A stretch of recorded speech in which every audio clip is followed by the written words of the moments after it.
और इजराइल फिलिस्तीन विवाद से जुड़ी हुई इस वक्त की एक और बड़ी खबर मिल रही है। सऊदी अरब ने गाजा के लोगों से जबरदस्ती विस्थापन की मांग को खारिज कर दिया है और इजराइल की जमकर आलोचना यहां पर की है। सऊदी अरब के विदेश मंत्रालय ने गाजा में इजराइल के हमले की निंदा की और गाजा पर इजराइल द्वारा किए जा रहे घोषणा को अंतर्राष्ट्रीय कानून का उल्लंघन बता दिया। इजराइल ने गाजा के लोगों को 24 घंटे में गाजा पट्टी खाली करने का आदेश दिया था और समय खत्म होने के बाद इजराइल की सेना गाजा में घुसकर ऑपरेशन कर रही है।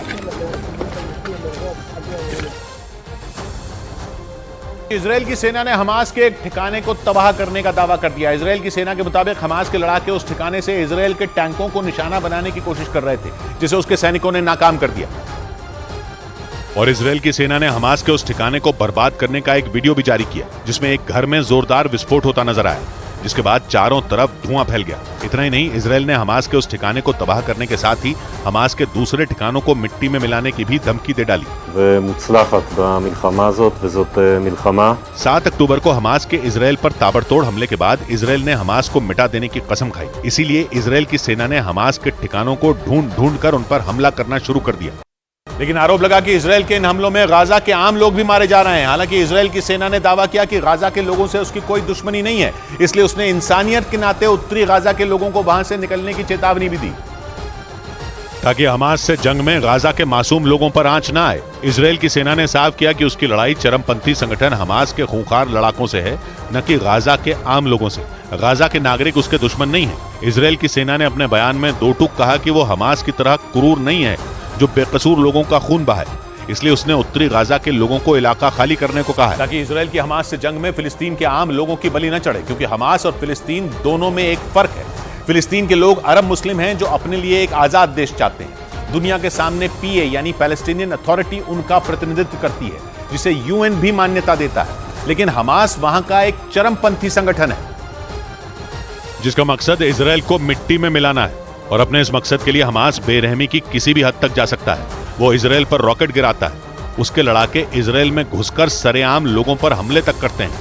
हालांकि हमास और पैलेस्टीनियन अथॉरिटी दोनों का मकसद एक ही है, फिलिस्तीन के लोगों के लिए अलग देश बनाना, जिसमें वेस्ट बैंक, पूर्वी यरूशलेम और गाजा पट्टी जैसे इलाके शामिल होंगे। वेस्ट बैंक के कुछ हिस्से पर पैलेस्टीनियन अथॉरिटी का राज है, बाकी का इलाका इजराइल के कब्जे में। वहीं गाजा पर पूरी तरह से हमास का कंट्रोल है। हालांकि मकसद एक होने के बावजूद हमास और पैलेस्टीनियन अथॉरिटी के तरीके बिल्कुल अलग हैं। इसी वजह से दोनों की आपस में बनती भी नहीं। हमास घी टेढ़ी उंगली से निकालने में विश्वास रखता है और पैलेस्टीनियन अथॉरिटी इजराइल से बात करके इस मसले का हल निकालना चाहती है। वो इजराइल के साथ सहयोग करती है, लेकिन हमास तो इजराइल के वजूद पर ही सवाल उठाता है। और उधर अफ्रीकी देश अल्जीरिया में फिलिस्तीन के समर्थन में सैकड़ों मुसलमानों ने वहां की राजधानी अल्जियर्स में जोरदार प्रदर्शन किया है। इस दौरान उनकी पुलिसकर्मियों से झड़प भी हो गई, जिसके बाद पुलिस ने उन पर सख्ती बरती, मगर इससे तो माहौल और ज्यादा बिगड़ गया। प्रदर्शनकारी शांत होने की बजाय भड़क गए और वो पुलिस वालों से भिड़ गए, जिसके बाद पुलिस ने कई प्रदर्शनकारियों को हिरासत में लिया, जबकि कुछ को तो गिरफ्तार भी कर लिया गया। लेकिन इसके बावजूद अल्जीरिया में सड़कों पर उतरे सैकड़ों मुस्लिमों ने काफी देर तक फिलिस्तीन के समर्थन में प्रदर्शन किया। प्रदर्शनकारियों ने गाजा में इजराइल के हमलों की निंदा की। और उधर खबर यह भी है कि इजराइल ने लेबनान में हिजबुल्लाह के ठिकानों पर भीषण बमबारी कर दी है, जिसके बाद हिजबुल्लाह के टॉप नेता ने भी अपने लड़ाकों को इजराइल के खिलाफ तैयारी तेज करने का आदेश दे दिया। यानी अब फिलिस्तीन और इजराइल की जंग और ज्यादा भीषण होने वाली है।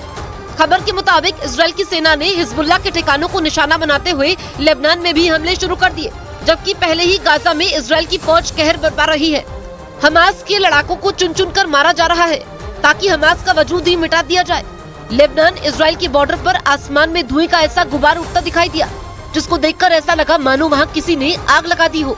बताया गया कि इजराइल की सेना ने अब न सिर्फ हमास बल्कि लेबनान के चरमपंथी संगठन हिजबुल्लाह के खात्मे की भी कसम खाई है। रूस के राष्ट्रपति पुतिन ने भी नेतन्याहू को जमीन के रास्ते हमला न करने की सलाह दी। पुतिन ने आशंका जताई कि अगर नेतन्याहू की सेना ने जमीन के रास्ते गाजा में घुसने की कोशिश की तो वहां भयंकर तबाही मच जाएगी और इतनी लाशें बिछेंगी कि गिनना मुश्किल हो जाएगा। ऐसा इसलिए क्योंकि गाजा घनी आबादी वाला इलाका है। अनुमान है कि गाजा के उस छोटे से इलाके में लाखों लोग रहते हैं। ऐसे में अगर इजराइल की सेना वहां घुसी तो हमास के लड़ाकों के अलावा कई मासूम लोगों की जान भी जाएगी। और पुतिन का मानना है कि ऐसे लोगों की तादाद काफी ज्यादा होगी जो जंग की वजह से बेमौत मारे जाएंगे। И уж точно никогда не учитывали коренных интересов палестинского народа. यही वजह रही कि रूसी राष्ट्रपति पुतिन ने नेतन्याहू को धमकी भरे लहजे में यह साफ कह दिया कि वो किसी भी कीमत पर गाजा पर हमला न करें। लेकिन इजरायल के मीडिया के मुताबिक नेतन्याहू ने इसका भी तोड़ ढूंढ लिया। खबर है कि गाजा में घुसकर हमास को जड़ से मिटाने की जिम्मेदारी इजरायल की फौज की एक खास टुकड़ी को सौंप दी गई, जो अपने खूंखार रवैये के लिए पूरी दुनिया में मशहूर है। इजरायल की इस भीषण टुकड़ी का नाम सैयरत मत्कल है, जिसके लड़ाके दुश्मन को मिट्टी में मिलाने के लिए ही जाने जाते हैं। इजरायल की मीडिया के मुताबिक उसकी सेना की इस टुकड़ी के सैनिक सिर्फ सैन्य ऑपरेशन नहीं करते, बल्कि उन्हें खुफिया एजेंट बनने की ट्रेनिंग भी दी जाती है। मतलब इजरायल के इन सैनिकों को शारीरिक ट्रेनिंग के साथ ही मानसिक तौर पर भी बेहद मजबूत बनाया जाता है। इसके अलावा ये दुश्मन के इलाके से अपने लोगों को निकालने में भी माहिर माने जाते हैं। और माना जा रहा है कि इसी वजह से नेतन्याहू ने गाजा के ऑपरेशन की अगुवाई करने की जिम्मेदारी इस टुकड़ी को दी, जो पहले गाजा में घुसकर इजरायल की सेना के लिए रास्ता खोलने का काम करेगी और फिर वहां फंसे बंधकों को छुड़ाकर वापस इजरायल लाने के बाद ही रुकेगी। मुसीबत तब और बढ़ गई जब ईरान ने भी उसे खुली धमकी दे दी। इजरायल की मीडिया के मुताबिक ईरान ने चेतावनी दी कि अगर गाजा पट्टी पर बमबारी नहीं रुकी तो लेबनान का चरमपंथी संगठन हिजबुल्लाह भी इजरायल के खिलाफ जंग का बिगुल बजा देगा। और अगर ऐसा हुआ तो इजरायल को एक नहीं बल्कि 2 मोर्चों पर जंग लड़नी पड़ सकती है। इस जंग में हिजबुल्लाह हमास के साथ खड़ा है और दावा किया जा रहा है कि वो भी रह रहकर लेबनान से इजरायल पर रॉकेट दाग रहा है। हालांकि ईरान का दावा है कि हिजबुल्लाह खुलकर जंग में नहीं उतरा है, लेकिन इजरायल की मीडिया के मुताबिक ईरान ने ये चेतावनी दी कि अगर गाजा पट्टी पर बमबारी नहीं रुकती तो हिजबुल्लाह भी इजरायल के खिलाफ जंग शुरू कर देगा। जबकि इजरायल हमास का नामो निशान मिटाने के लिए गाजा पट्टी पर मिसाइलों की बारिश कर रहा है। और एक रोज पहले ही उसने वहां आसमान से पर्चे गिराकर लोगों को बंकरों में जाने की चेतावनी दी, जिससे अंदाजा लगाया जा रहा है कि इजरायल हमास का सर्वनाश करने के लिए गाजा पट्टी पर सबसे बड़े हमले की तैयारी में। माना जा रहा है कि इसी वजह से ईरान उसे हिजबुल्लाह का डर दिखाकर गाजा पट्टी पर बमबारी से रोकने की कोशिश कर रहा है। और उधर हमास के हमले के बाद इजरायल गाजा में ताबड़तोड़ हमले कर रहा है। दूसरी ओर इजरायल ने अपने नागरिकों से जॉर्डन, मिस्र की गैर आवश्यक यात्रा करने से बचने की सलाह दे दी है। ये सबसे बड़ी खबर है। इजरायल की अपने नागरिकों से ये अपील है, जॉर्डन, मिस्र की यात्रा अगर जरूरी ना हो तो ना की जाए। गैर आवश्यक यात्रा करने से बचने को यहाँ पर कह दिया गया है।